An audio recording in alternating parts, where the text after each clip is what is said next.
I hope that he wasn't scared, that it all happened pretty quickly for him. Once you get married, all of a sudden it turns out to be a different person in some respects. Was the song really about reconciliation? Did John Denver's most iconic ballad come from a fight, not love? And why did Annie finally speak out now, at 78? Fans thought they knew everything about John Denver. But for years, Annie kept quiet, until now. In a stunning 2022 podcast interview, she opened up about their love, their painful split, and the truth behind the music. Today, we're diving into the heartbreaking, beautiful, and often scandalous truth behind the Denver marriage. From the first love letter to a chainsaw. Truth about Annie's song finally told. For nearly 5 decades, Annie's song was held up as one of the most beautiful love songs in American music, tender, haunting, and poetic.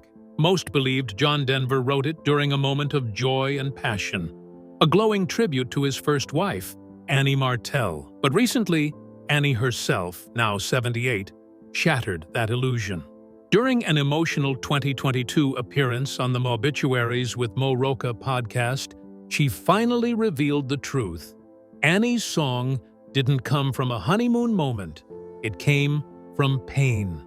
According to Annie, the song was born in the aftermath of one of the couple's many arguments. It wasn't the product of passion, it was reconciliation. John had left the house after a difficult argument and gone skiing alone in Aspen, Colorado. As he rode the Ajax ski lift, suspended above snow-covered pines, something changed inside him. The silence, the solitude, and the reflection on their fight brought a sudden clarity. That's when the melody came to him. He rushed home, still in his ski gear, and within 10 minutes, the lyrics poured out of him. It wasn't a slow process. It wasn't calculated. It was raw emotion, an apology wrapped in harmony. Annie later called it a prayer more than a love song. It was written after John and I had gone through a pretty intense time together, she recalled, and things were pretty good for us again. This completely changes how we hear the song. Every note, every word isn't just about love.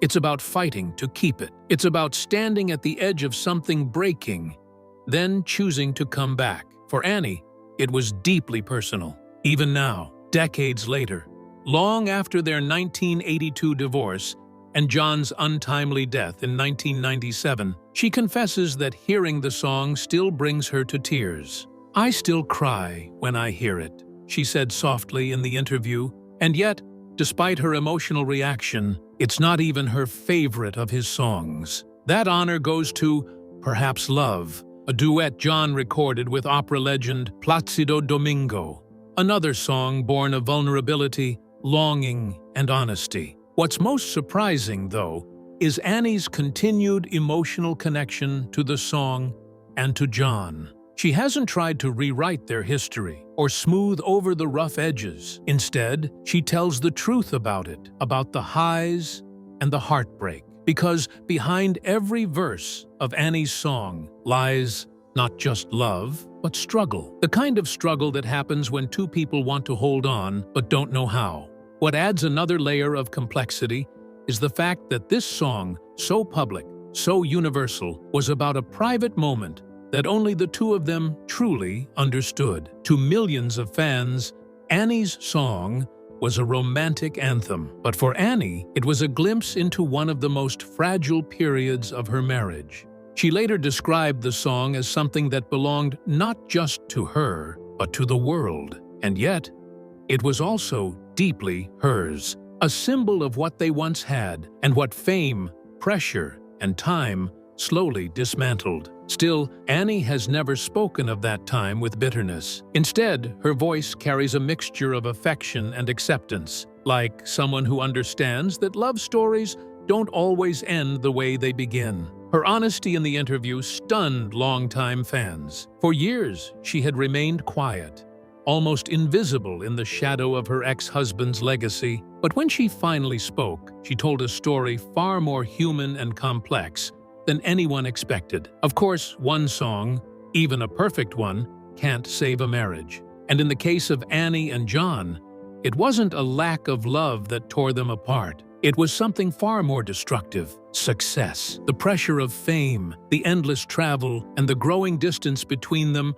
proved to be more powerful than even the most beautiful lyrics. And Annie would later admit that she lost more than her husband. She lost herself. But what really tore Annie and John apart wasn't a lack of love. It was the life that came with fame, the fame that crushed their marriage. John Denver didn't just become famous, he became a household name. With hits like Take Me Home, Country Roads, Sunshine on My Shoulders, and Rocky Mountain High, he wasn't just topping charts, he was embodying the soul of 1970s America.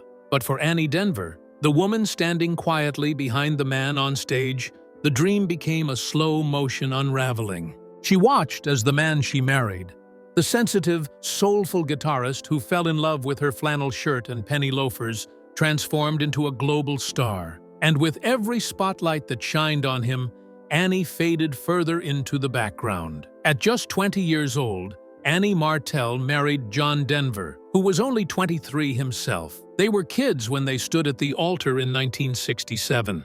They barely knew who they were as individuals, let alone as a couple. Within a few short years, they were thrust into a lifestyle that neither of them could have prepared for. Red carpets, sold-out concerts, endless travel. And through it all, Annie was expected to smile, stay supportive, and quietly endure the chaos.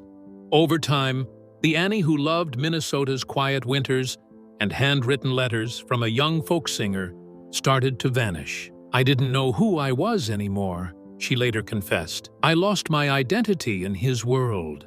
The world saw John Denver as the ideal partner, gentle, romantic, grounded. He sang love songs and saved wildlife. But fame has a way of distorting even the best intentions. And behind closed doors, the marriage began to suffer. The long days apart became weeks, then months. Annie waited while John toured the world, chased awards, and became the face of folk country music. The connection that once came so easily, the letters, the laughter, the quiet walks in Aspen, turned into silence, missed calls, and unspoken resentment. They tried to find each other again, but it was like reaching across a widening chasm. John himself admitted the damage his career had done to their relationship. In a 1983 interview on The Russell Harty Show, just a year after their divorce, he reflected with surprising honesty, "I think my success and my commitment to the work that I do certainly had an effect on Annie's and my relationship," he said. "I think over the last 4,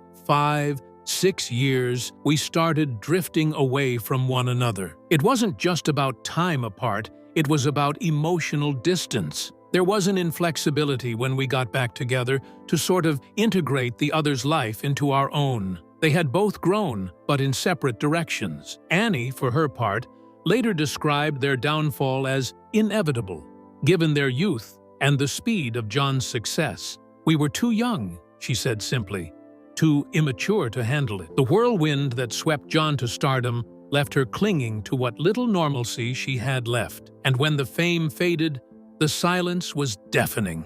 What many don't realize is that Annie chose not to fight the divorce in the public eye. She could have told her side, exposed the cracks and scandals, but she didn't. For years, she stayed silent, guarding the sanctity of a love that, for a time, had been real. It wasn't until decades later that she revealed the emotional truth, that fame didn't just damage their marriage, it erased her from her own story. Annie became the woman behind the man, the subject of a hit song, a name in liner notes. But behind the scenes, she was a young woman drowning in the wake of another person's dreams. And yet, Annie's story doesn't end with heartbreak. There was one moment, one incident during their split that captured just how badly things had broken down. A moment so jarring, so emotional, that she never spoke about it publicly until now. Still, despite everything, Annie never spoke publicly about the darkest moment of their split, until now. The chainsaw incident was real.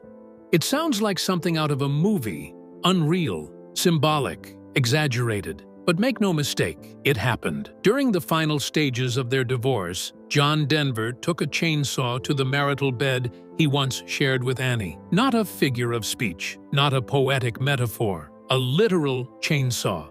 The same man who wrote Annie's song, The Ballad of Peace and Passion, was now sawing through furniture in a rage. And for decades, fans couldn't quite believe it. But according to Annie, and even John himself, the story is all too true. The moment didn't come out of nowhere. There had been mounting tension between the former couple as they untangled years of shared property and emotional baggage. By the early 1980s, their love had decayed into something volatile. According to sources close to the couple, the specific incident that sparked John's fury involved a set of beloved trees on their Aspen property, trees Annie allegedly had cut down without consulting him.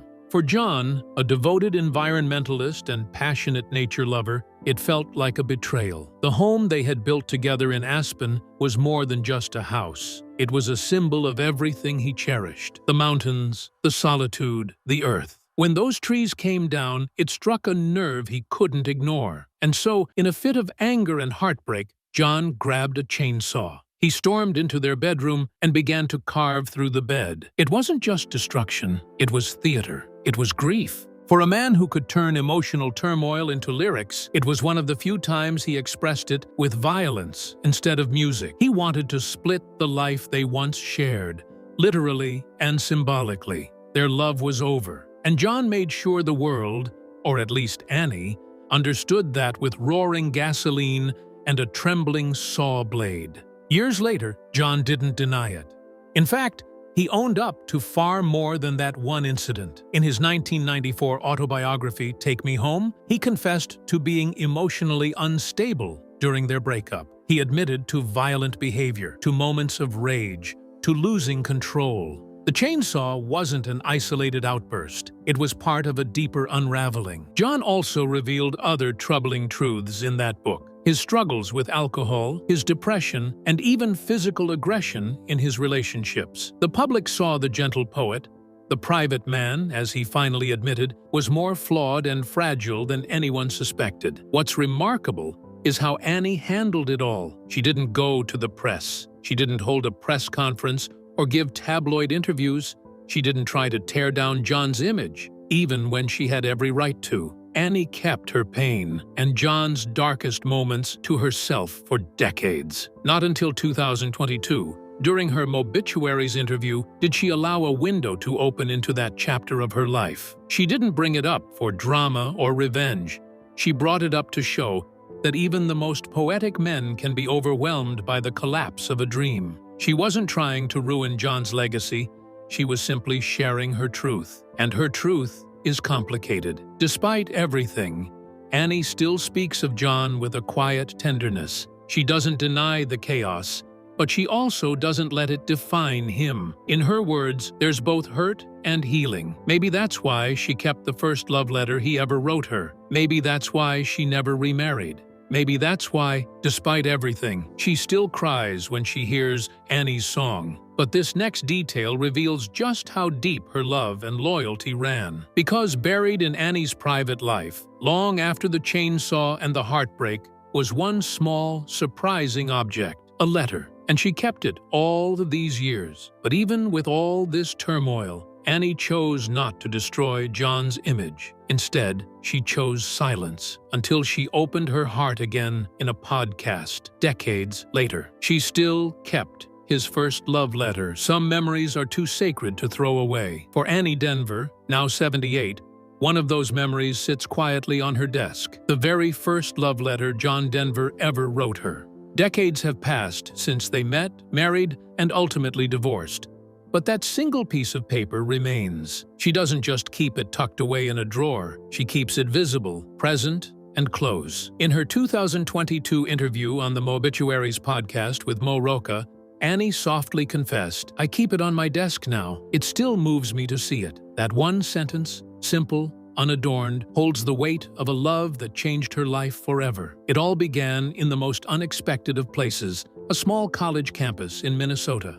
Annie Martell was a sophomore at Gustavus Adolphus College in 1966, just an ordinary student participating in a light-hearted campus musical. John Denver, then still going by his birth name, Henry John Deutschendorf Jr., was performing nearby with the Mitchell Trio. After the show, he joined a group of students helping out with the play. Annie wasn't in the spotlight. She was the girl who walked across the stage holding signs for Act 1 and Act 2. But for John, that was enough. He later told her he remembered every detail: her blue jeans, flannel shirt, and penny loafers. That night, something clicked. Not love at first sight, perhaps, but the start of something real. After that brief encounter, they didn't see each other again for months, but John began writing her letters, sweet, thoughtful, and sincere. Annie would respond in kind. In a world before instant messaging or social media, they built their early relationship the old-fashioned way, through pen,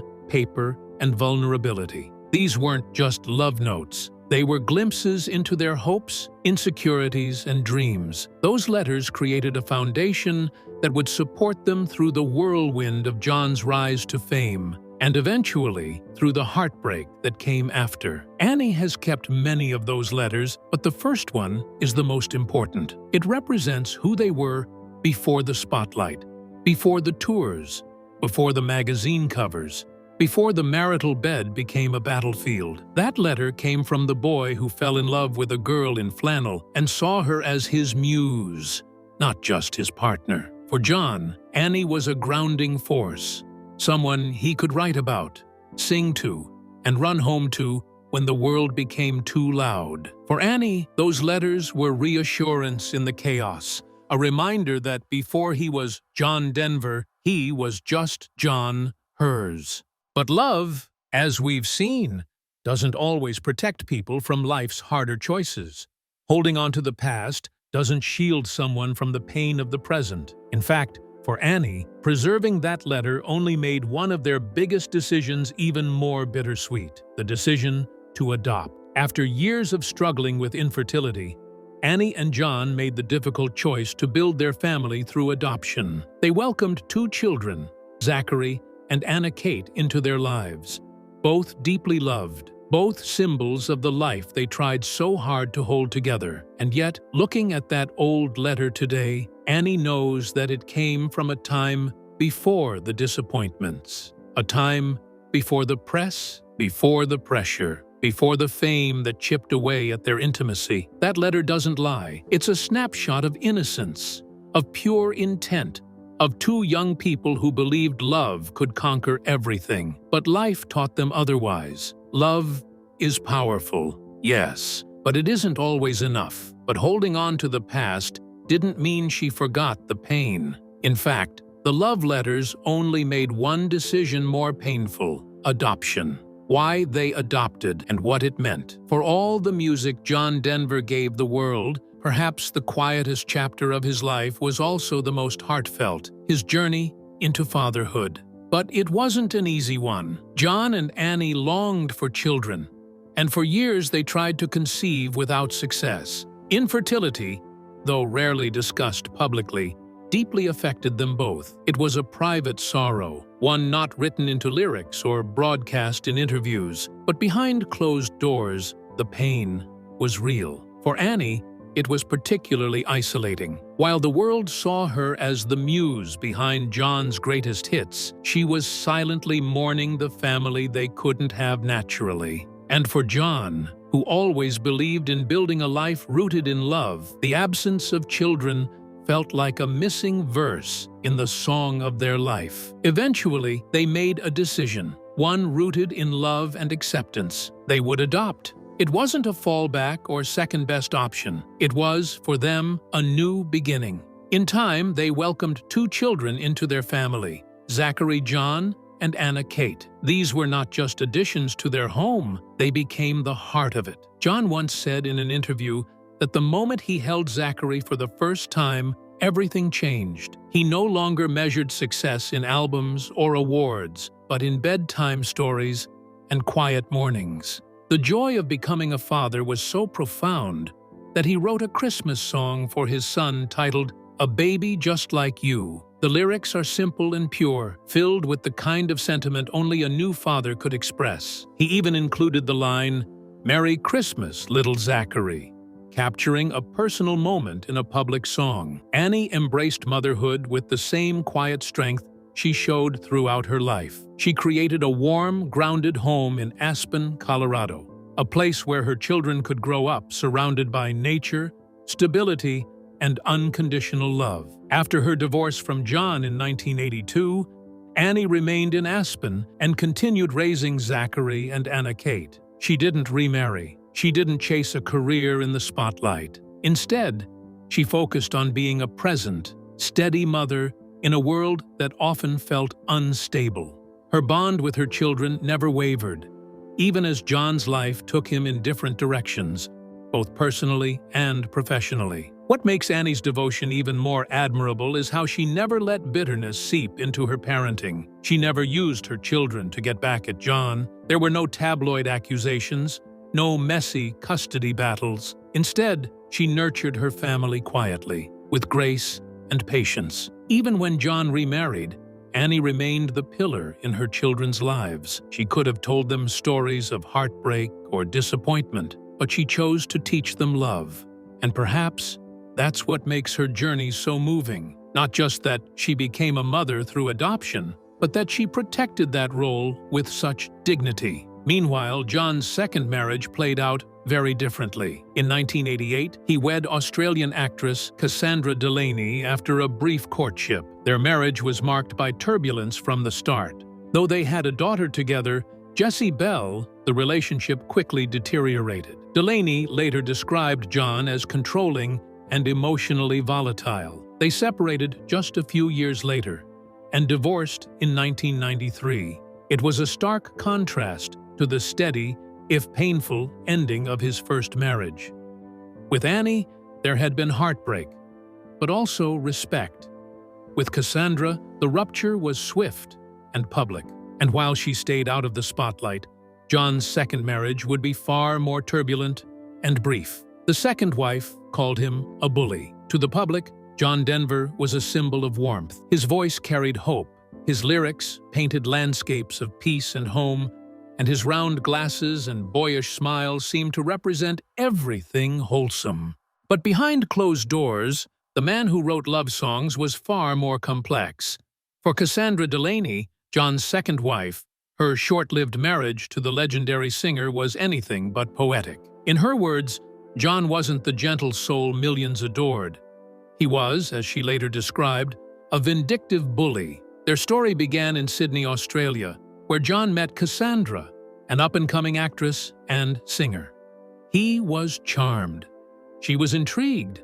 It seemed like a chance at a fresh start for the artist whose first marriage had ended in quiet sadness. They began dating in 1985, and by 1988 they were married. The following year, they welcomed their daughter, Jessie Bell Denver, but the joy was short-lived. The cracks in their relationship began to show almost immediately. Unlike Annie, Cassandra wasn't content to stay silent. Over time, she revealed the painful truth behind their brief union. John could be angry, controlling, and emotionally volatile. Their Aspen home, once a symbol of peace and nature during John's years with Annie, became a battleground of tension and mistrust. Cassandra later recounted incidents that painted a picture far removed from the kind-hearted environmentalist fans knew. She spoke of his unpredictable temper and his emotional manipulation, behaviors that left her feeling isolated and suffocated. Unlike Annie, Cassandra didn't have the same long history or quiet loyalty. When things broke down, they shattered. The couple officially separated in 1991 and divorced 2 years later. It was fast, explosive, and public. But Cassandra's claims weren't just bitter words from a scorned ex. They aligned with other, more visible patterns in John's life, patterns that the public had started to notice. By the early 1990s, Denver was no longer the clean-cut icon of the 70s. He had begun to spiral. He was arrested for driving under the influence, not once, but twice. In one of those incidents, he crashed his Porsche into a tree while intoxicated. He pleaded guilty and was placed on probation, but the damage was already done. His once pristine image was unraveling. Following these incidents, the Federal Aviation Administration revoked his pilot's license, citing his substance abuse. For a man who found solace in the skies, losing his right to fly was devastating. And yet, even this didn't stop his decline. Beneath the surface, John was struggling. He battled depression, self-doubt, and what some described as a deep sense of insecurity. His autobiography, Take Me Home, published in 1994, pulled back the curtain further. In it, John candidly admitted to substance abuse, emotional instability, and even physical violence in past relationships. The revelations shocked longtime fans, but for those closest to him, they weren't surprises. They were confirmations. Still, despite the chaos of his second marriage, one name never left John's heart entirely: Annie. He would later say that there was something irreplaceable about her. She was, in his words, the one who understood me before everything got complicated. He continued to send her flowers on her birthday and on Mother's Day, even after their divorce, even after marrying and divorcing Cassandra. It was as if part of him never let go of the woman he had written a song for while riding a ski lift in Aspen. And yet, the man who spiraled in his second marriage remained strangely tethered to Annie until his final flight. The last words they ever shared.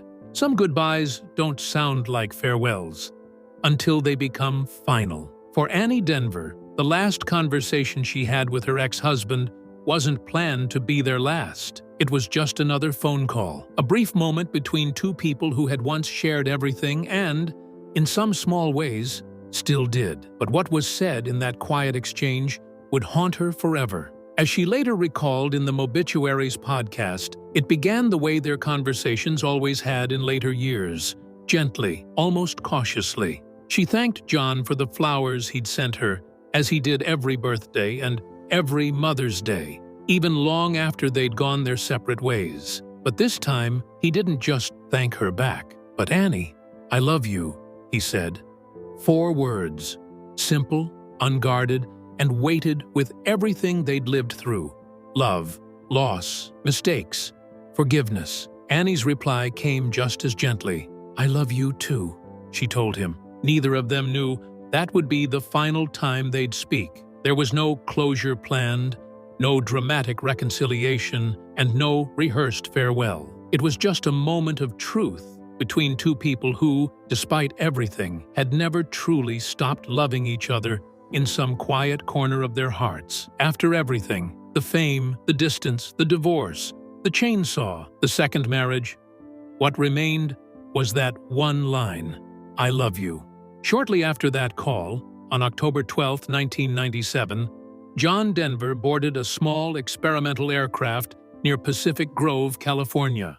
He had long been passionate about flying, a hobby passed down from his father, a decorated Air Force pilot. But that passion had become complicated. Following his drunk driving convictions, the FAA had restricted his flight privileges. Still, John had found a way back into the sky, though not without risk. That day, as he performed a series of touch-and-go maneuvers over Monterey Bay, something went terribly wrong. The aircraft plunged into the ocean. He was 53 years old. For Annie, the news was devastating. The man who had once written Annie's song in 10 minutes after a fight, the man whose voice had filled stadiums and later her children's bedrooms with lullabies, was gone. And yet, something in her already knew. The last call, the way he had said those words, felt like a goodbye disguised as love. She was left with only memories, a desk drawer filled with letters, photographs from Aspen, and the song that would always be hers. Even now, decades later, Annie's song still brings her to tears, not just because of what it meant then, but because of what it still means now. "It was like a prayer," she once said, and prayers, even whispered long ago, tend to echo. Annie never remarried. She stayed in Aspen, the town that had once brought so much peace and beauty into their lives. She raised Zachary and Anna Kate with a quiet strength, refusing to let her past define her, but never pretending it didn't shape her. Unlike many who become linked to a celebrity, Annie never chased cameras, never gave tell-all interviews for profit, and never tried to rewrite the past. Her silence, for years, spoke louder than any headline. But silence doesn't mean there wasn't pain. Behind the calm exterior was a woman who had loved deeply, lost publicly, and chosen dignity over drama. In choosing grace over bitterness, Annie became her own kind of legend, one forged not in fame, but in quiet resilience. If this story moved you, don't forget to like, subscribe, and share your favorite John Denver memory in the comments below. Want more untold stories behind legendary artists? Watch the next video on your screen now. There's always more than meets the eye.